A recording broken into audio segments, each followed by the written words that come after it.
അധ്യായം 6.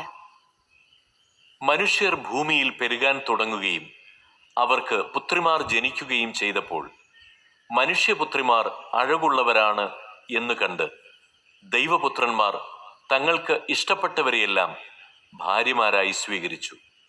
അപ്പോൾ ദൈവമായ കർത്താവ് പറഞ്ഞു, എന്റെ ചൈതന്യം മനുഷ്യനിൽ എന്നേക്കും നിലനിൽക്കുകയില്ല. അവൻ ജഡമാണ്. അവന്റെ ആയുസ് 120 വർഷമായിരിക്കും. ദൈവപുത്രന്മാർ മനുഷ്യപുത്രിമാരുമായി ചേരുകയും അവർക്ക് മക്കളുണ്ടാവുകയും ചെയ്തിരുന്ന അക്കാലത്തും പിന്നീടും ഭൂമിയിൽ അതികായന്മാർ ഉണ്ടായിരുന്നു. അവരാണ് പുരാതന കാലത്തെ പ്രസിദ്ധിയാർജിച്ച പ്രബലന്മാർ. ഭൂമിയിൽ മനുഷ്യന്റെ ദുഷ്ടത വർദ്ധിച്ചിരിക്കുന്നെന്നും അവന്റെ ഹൃദയത്തിലെ ചിന്തയും ഭാവനയും എപ്പോഴും ദുഷിച്ചത് മാത്രമാണെന്നും കർത്താവ് കണ്ടു. ഭൂമുഖത്ത് മനുഷ്യനെ സൃഷ്ടിച്ചതിൽ കർത്താവ് പരിതപിച്ചു. അത് അവിടുത്തെ ഹൃദയത്തെ വേദനിപ്പിച്ചു.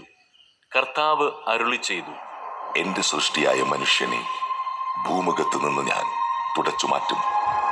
മനുഷ്യനെയും മൃഗങ്ങളെയും ഇടജന്തുക്കളെയും ആകാശത്തിലെ പറവകളെയും ഞാൻ നാമാവശേഷമാക്കും. അവയെ സൃഷ്ടിച്ചതിൽ ഞാൻ ദുഃഖിക്കുന്നു. എന്നാൽ നോഹ കർത്താവിന്റെ പ്രീതിക്ക് പാത്രമായി.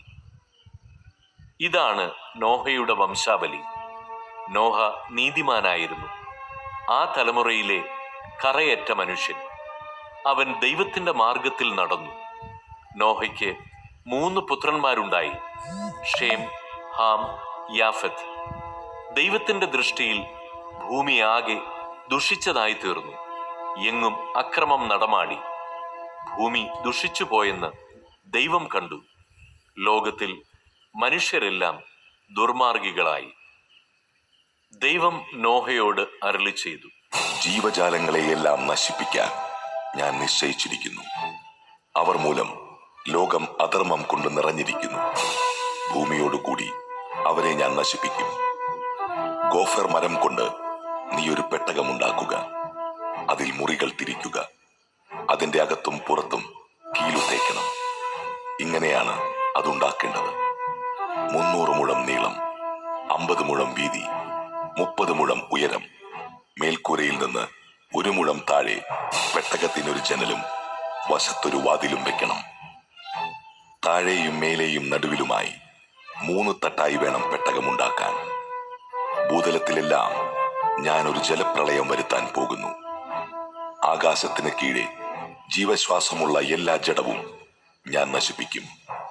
ഭൂമുഖത്തുള്ളതെല്ലാം നശിക്കും. എന്നാൽ നീയുമായി ഞാൻ എന്റെ ഉടമ്പടി ഉറപ്പിക്കും. നീ പെട്ടകത്തിൽ കയറണം. നിന്റെ കൂടെ നിന്റെ ഭാര്യയും പുത്രന്മാരും അവരുടെ ഭാര്യമാരും. എല്ലാ ജീവജാലങ്ങളിലും നിന്ന് ആണും പെണ്ണുമായി ഈ 2 എണ്ണത്തെയും നീ പെട്ടകത്തിൽ കയറ്റി സൂക്ഷിക്കണം. എല്ലാ ഇനം പക്ഷികളും മൃഗങ്ങളും ഇഴജന്തുക്കളും സംരക്ഷിക്കപ്പെടേണ്ടതിന് ഈ 2 എണ്ണം നിന്റെ കൂടെ വരട്ടെ. നിനക്കും അവയ്ക്കും ആഹാരത്തിനു വേണ്ടി എല്ലാത്തരം ഭക്ഷണവും ശേഖരിച്ചു വെക്കണം. ദൈവം കൽപ്പിച്ചതുപോലെ തന്നെ നോഹ പ്രവർത്തിച്ചു.